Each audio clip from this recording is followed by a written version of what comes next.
भैया ये मया गुरुलावाचा तरंजो भवार्णवम। भैया गुरु जी की बात याद है, जब हम लोग लकड़ी तोड़ने गए थे, याद करा रहे थे, चोरी से आपने हमारा हिस्सा खा लिया था। अब गलती नहीं करना, भाभी जी ने जो भेजा है।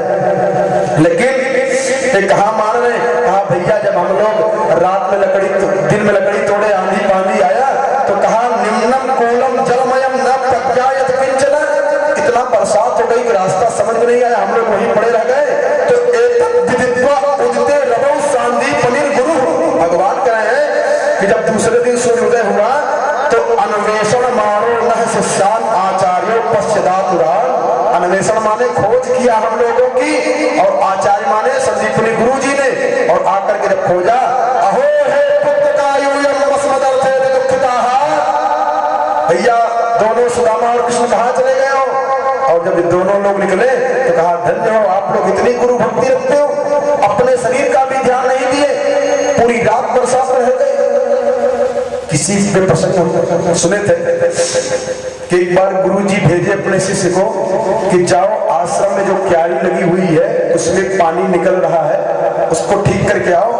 तो शिष्य बेचारा गया, और जब मिट्टी रख रहा है उस क्यारी में तो बह जा रही है, बांध नहीं पा रहा है।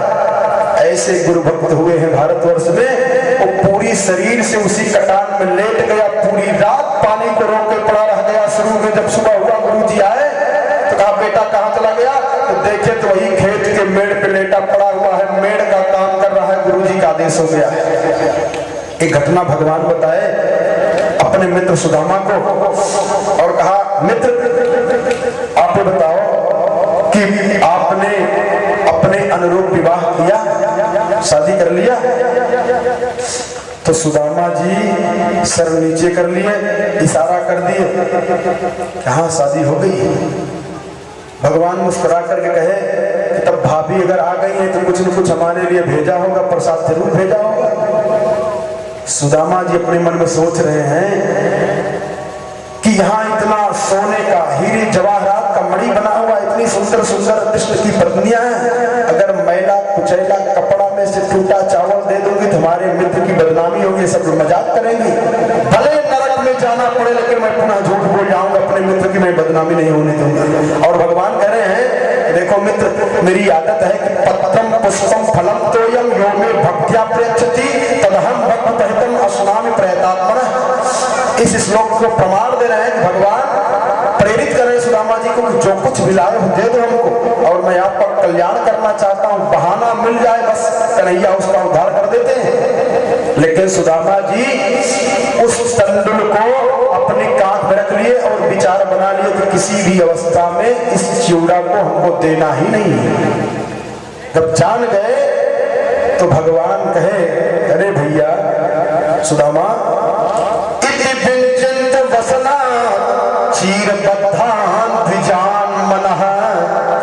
भगवान मन में समझ गए कि सुदामा जी मानेंगे नहीं, हमको लोग झूठे कहते हैं कि प्रजय प्रसिद्धम नवनीत चौर।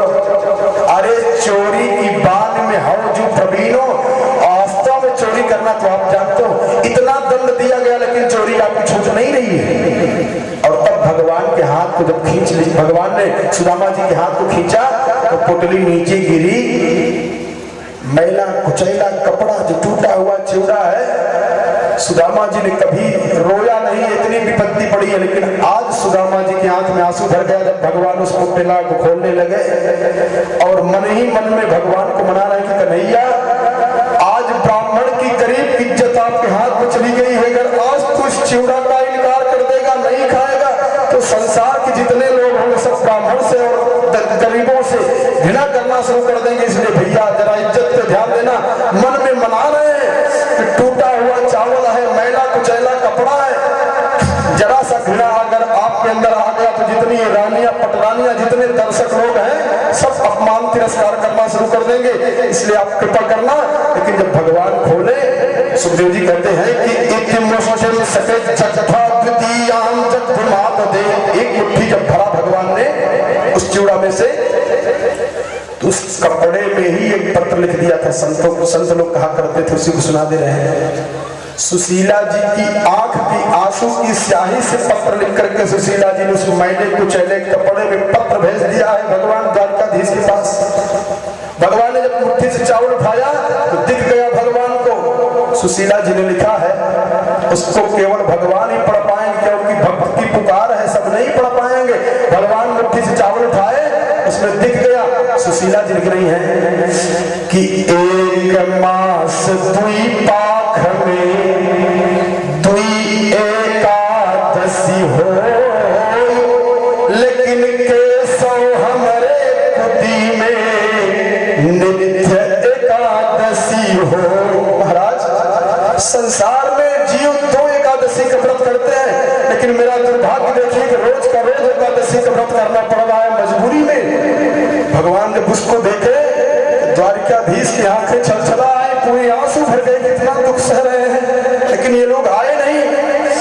भगवान ने पत्र का जवाब लिख करके सुदामा जी से भिजवा रहे हैं, भाभी जी गलती क्षमा करिएगा, होनी थी जो हो गई और अब आगे नहीं हो। हरे भाभी तेरे भवन में नित्य द्वादशी हो। मैं वादा करता हूं कि अगर आज से आपके दरवाजे पर साधु महात्मा यक्ष गंधर्व किन्नर लाइन लगाए न मिले तो धिक्कार है मेरी द्वारकाधीशी पर। केवल भैया को पहुंचने की देरी है, जो होना था हो गया। और रात में जब भोजन दिया सुदामा जी को, 56 प्रकार का भोग भगवती महालक्ष्मी लगा करके रख दिए। सुदामा जी की आंख से आंसू गिर रहा है। सोच रहे हैं कि मेरी सुशीला बेचारी भूख में वहां व्रत कर रही है और मैं यहाँ द्वारकाधीश के यहाँ 56 प्रकार का भोग ले रहा हूँ। ऐसा सोच करके सुदामा जी भोजन ग्रहण नहीं कर रहे हैं, उनके आंख से अश्रुपात हो रहा है, आंसू गिर रहा है। और इधर भगवान द्वारकाधीश ने बुलाया विश्वकर्मा को, कहा जैसे द्वारकापुरी बनी हुई है ठीक इसी नक्शा का जा करके पूरा सुदामापुरी बना करके आओ, रात भर के तैयार हो जाए, सब देवी देवताओं को लेके जाओ। सजा दिया पूरी सुदामापुरी को और भगवान के साथ में रह करके बहुत कहने पर थोड़ा बहुत इन्होंने भोजन प्रसाद ग्रहण किया। उसके बाद दूसरे दिन जब चलने लगे तो कहते हैं कि भगवान से तुरंत विदाई मांग लिया। कहा अब मैं जाऊंगा अपनी सुदामापुरी में। महाराज, भगवान कहे कि 2 दिन 4 दिन और रह जाओ। कहा ना, क्यों? क्योंकि जैसे मेरी पत्नी सुशीला दुख सह रही है, ऐसे मैं भी सहूंगा। यहाँ भी सुदामा जी ने भगवान से एक बार निवेदन नहीं किया कि हम लोग इतने दिन से भूखे पड़े हुए, महाराज कुछ कृपा कर दीजिए ना। और जब चलने लगे तो कहते हैं सुदामा जी के मन में क्या भाव आ रहा है, अहो ब्रह्मण्य देवस्य दृष्टा ब्रह्मण्यतया मया। अपने मन में सोच रहे हैं कि देखो, ब्राह्मण के कुल में अगर हमारा जन्म न हुआ होता, इतनी बड़ी अगर मेरी तपस्या न होती, तो यदरिद्रतमो लक्ष्मी आश्लिष्टो बिभ्रतो रसी। ये लक्ष्मी के पति है, लक्ष्मीवान है, और मैं गरीब दरिद्र ब्राह्मण, लेकिन अपनी लंबी भुजाओं से पकड़ करके हमको गले लगा लिया। क्यों? मैं ब्राह्मण था। हे भगवान, क्या हम दरिद्र पापिया कृष्ण श्रीनिकेतन। कहा मैं गरीब दरिद्र ब्राह्मण और कहा भगवान लक्ष्मीवान, लेकिन ब्रह्म बंधो विस्माहम बाहुभाम परिरंभते। कहा मैं दरिद्र ब्राह्मण और कहा लक्ष्मी के पति, लेकिन अपनी लंबी भुजाओं से पकड़ करके गले लगा लिया। ये मेरा ब्राह्मण कुल में जन्म लेने का फल है। करते हैं और याद करें कि शुश्रूषया परमया पाद संभारणादिवी पूजितो देव देवेन विप्र देवेन देववत्। देवता के समान मेरा पूजा किए। और तब भगवान से विदाई लेते हुए जब चलने लगे तो चलते समय भगवान द्वारिकाधीश ने 1 रुपया भी दक्षिणा नहीं दिया सुदामा जी। सुदामा जी सोच रहे कि देखिए जरा इनकी दशा, यूं नहीं कर रहे कि कुछ भिजवा देते साथ में। भगवान ने पूछा, द्वारिकाधीश पूछे और सुदामा जी कुशल हैं? तो सुदामा जी अपनी कुशलता बता रहे हैं। सुदामा जी का परिवार का नाम जना सुदामा जी की कथा है क्या, जरा उसको मूल भाव से समझ लो। भगवान पूछे भैया चल रहे हो, ठीक ठाक है सब? सुदामा जी कह रहे हैं कि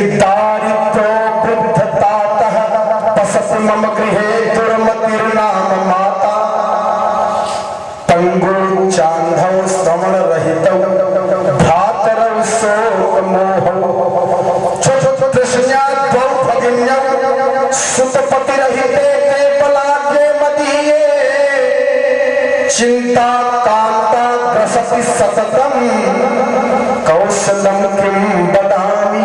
क्या कुशलता बताऊं महाराज, दरिद्र हमारा पिता बन करके रह रहा है, दुर्मतिर नाम माता, मेरी माता दुर्मति रह रही है, क्षुधा कृष्णा ये दो मेरी बहन हुए, सुतपति रहते थे पलाटे मदीये, ये दोनों बहन मेरे घर में रहती। कौन कौन? क्षुधा और कृष्णा, मेरा पेट कभी भरा ही नहीं। पंगु चांधव, लंगड़ा और अंधापन, ये मेरे दोनों भाई हैं, ये मेरा साथ छोड़ते नहीं, मजबूरी है कि इनकी भी सेवा हमको करनी पड़ रही है।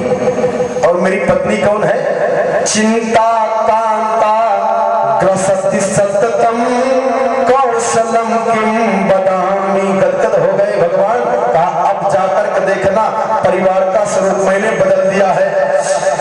और अब सुदामा जी जब आए अपनी सुदामा कुटिया के पास, तो जैसे द्वारिकापुरी ठीक वैसे सुदामापुरी चमचम चमचम चमक रही है। सुदामा जी सोचे कि भगवान गया था भगवान का दर्शन करने के लिए, पत्नी का पता नहीं, यहाँ पे कोई सेठ साहूकार ने बड़ा बिल्डिंग बना दिया, अब क्या करें, पता तो करने कहाँ है। हाँ भैया ये किसका स्थान है? नौकर ने बताया, कहा सुदामा जी का। कहा सुदामा सेठ कहाँ है, उनको बुलाओ। कहा सेठ नहीं, ब्राह्मण।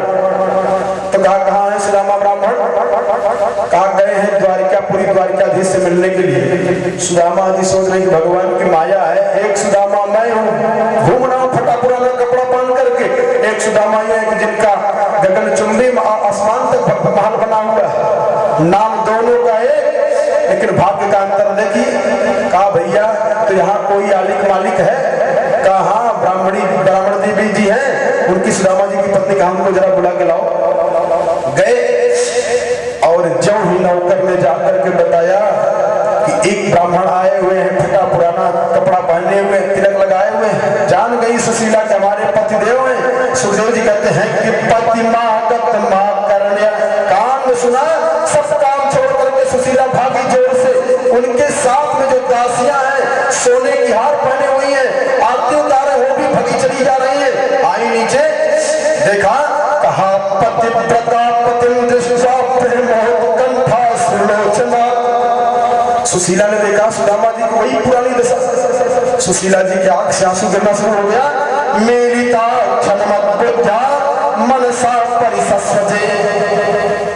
लेट करके अपने पति सुदामा जी को प्रणाम किया और मनसा परिसस्वजे, मानसिक मिलन कर लिया, मानसिक गले से गले मिला लिया सुशीला जी ने। और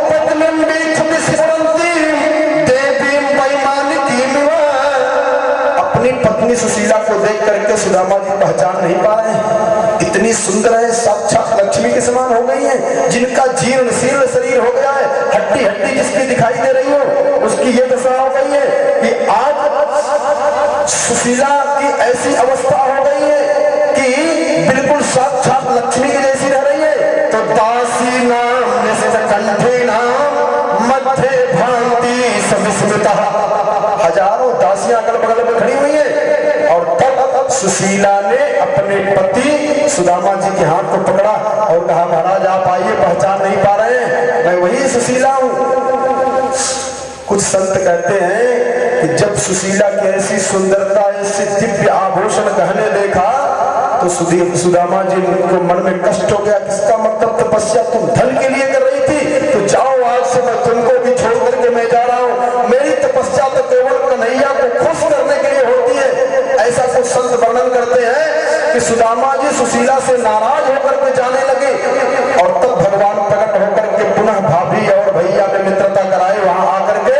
और तब जब लेवा गए ऊपर देखे तो कहते हैं आसना निच हैमानी मृदु पस्तरणानि च मुक्तादान विलिम्बानि वितनानि धुमन्ति च रत्नदीपा भाजमाना ललना रत्न संयुता विलोक्य ब्राह्मणस्तत्र समृद्धि सर्व संप्रदान। देखा सब संपत्तियों को सुदामा जी के मन में आया, अपनी धर्मपत्नी सुशीला को समझा रहे हैं कि नूनम बतैतम मम दुर्भगस्य। देवी ये मेरे अभागा, मेरा जो दुर्भाग्यशाली हूं मैं, ये जो भगवान की कृपा है, सस्वदरी